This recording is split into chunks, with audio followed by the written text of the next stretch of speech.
Hi, my name is Dr. Denise Rokitka. I am the director of the Pediatric, Adolescent, and Young Adult Cancer Survivorship Program here at Roswell Park Comprehensive Cancer Center.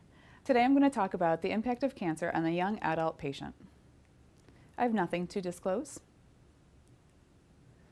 The learning objectives in this particular presentation will be to describe the adolescent and young adult cancer population, what makes them unique, and why they need special attention. To discuss the more common types of cancer seen among adolescent and young adults, to know what action to take if a malignancy is suspected in your young adult patient. What is an AYA, or adolescent young adult?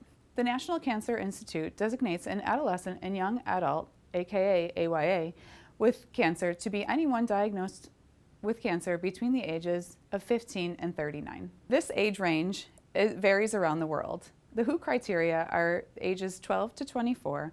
The United Kingdom uses the ages of 15 to 24. Australia uses the ages of 15 to 29 years. Canada uses the ages of 18 to 39 years of age, with a particular initial focus on ages 15 to 24 years. In Europe, they use the same age as the US, and in India, 15 to 29 years. The age range has been under consideration given that a person runs through different life events anywhere from 15 to 39. A 15 to 20-year-old may be just completing high school, while a 35-year-old to a 39-year-old may be just having started a family. Therefore, the subgroups may be important for addressing particular issues that are AYA concerns. There is an estimated 1 million young adult cancer patients throughout the world, with an estimated 70,000 that will be diagnosed with cancer between the ages of 15 to 39 in the US. This is 6 times the number of cancers diagnosed in children ages 0 to 14. In this particular slide, we look at the common types of cancer affecting AYAs. In patients aged 15 to 19, you can see that primarily leukemias and lymphomas are the most common types of cancer diagnosed in that age range. And again, this holds somewhat true for those patients aged 20 to 24, with a beginning increase of germ cell tumors as well.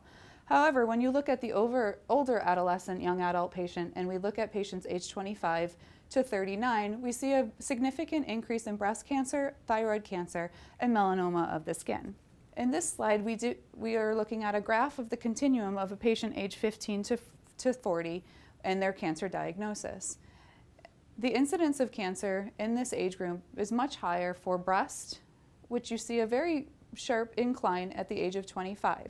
In particular, young adults diagnosed with breast cancer often have more late-stage breast cancer, often have more aggressive cancers, and often have a higher risk of recurrence than the adult breast cancer patient.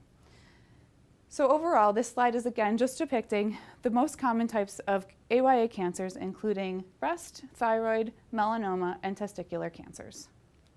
So this graph is looking at the survival rates in AYA patients.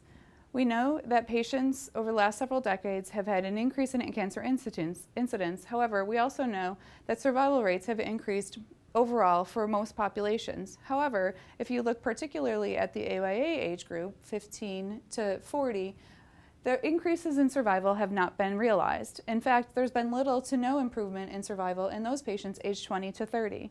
Again, pointing out that this population is a special population and needs special attention. In addition, the most common cause of death in this population is cancer. The adolescent and young adult age group. So there's many reasons why the survival statistics have not increased for this AYA group. First, we know that AYA patients don't often adhere as well to oral medications in their cancer treatment. One of the reasons for the adolescent young adult gap can be that patients aren't going on a clinical trial and therefore aren't having increases in survival statistics. Clinical trials often offer standard of care therapy along with possible novel therapies that can improve survival. The adolescent and young adult gap, again, in this study, over 50,000 patients were polled to see if they went on a clinical trial. And again, you can see that between the ages of 15 to 40, the numbers were alarmingly less than those of older ages or younger ages. One of the reasons or concerns with a decrease in survival statistics in AYA patients is a delay in diagnosis. Various reports suggest that AYA patients experience a delay in being diagnosed with their cancers. Often primary care providers believe that their patients are too young for cancer, that this isn't cancer, or this can't be cancer because they've never seen such a young patient be diagnosed with breast cancer. Patients themselves often feel that they are too young for cancer and that cancer is only for old people. Lastly, another reason for a delay in diagnosis is that patients often in this age group become uninsured. Patients without insurance often have lack of healthcare follow-up along with poor access to health care. Patients without insurance often have their cancer diagnosed in later stages as well. Primary care providers sometimes miss the signs and symptoms of cancer in their young adult patients. Common symptoms of cancer in young adults can be an unusual lump or swelling in the neck, breast, abdomen, testicle, or anywhere else, unexplained tiredness and loss of energy, easy bruising or abnormal bleeding, ongoing pain in a particular part of the body, unexplained fever or illness that doesn't go away, frequent headaches that can be associated with vomiting, sudden eye or visual changes, loss of appetite or unplanned weight loss, a new mole or a spot on the skin, or one that changes in size, shape, or color. There are many unique issues to AYA patients. First, education can be of particular concern because often these patients are either just completing their education and just about to enter the workforce, or they're figuring out how to complete their education while they're undergoing cancer treatment. Employment can also be another issue, as these AYA patients are often just entering their career path and trying to figure out how to manage their cancer treatment along with potentially unemployment or financial disability. Relationships and intimacy can be particularly concerning to AYA patients. Family planning begins at this age in life, and intimacy can be affected specifically by cancer treatment.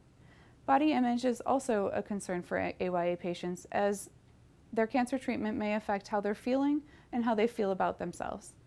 Fertility risks are of particular concern to AYA patients. Often they are concerned with whether they can have children, whether those children will be healthy, and whether they should have children. Fertility preservation is often extremely important in this AYA age group as well, and they often ask questions about this as well. AYA patients often feel socially isolated, emotionally isolated, and sometimes even isolated from their family and friends. AYA cancer is rare, and therefore they don't tend to have a lot of support mechanisms. And lastly, survivorship. We know that there are long-term and late-term side effects from cancer treatment, and this is an important issue as these patients complete their cancer therapy. What do I do if I suspect an AYA cancer? When you suspect a malignancy in your young patient, reach out to a recognized cancer center. Most have a dedicated AYA program who can help to guide the care of your cancer patient. If you have a young adult who has had cancer, refer them to a cancer center with a survivorship program. Many cancer survivors can have physical and psychosocial and emotional issues related to their cancer treatment, and this can impact their quality of life, morbidity, and mortality later in life. So in conclusion, the take-home message is that young adults do get cancer. The most common forms of cancer in AYA patients are breast cancer, thyroid cancer, melanoma, and testicular cancer. In particular, patients with breast cancer often have later stages and more aggressive forms of cancer. If you have a patient who is between the ages of 15 and 39 or that have had cancer, please refer them to an AYA oncology program or survivorship center so they can help coordinate and support them. Thank you for your participation in this program. If you have any questions, please contact us at Roswell Park.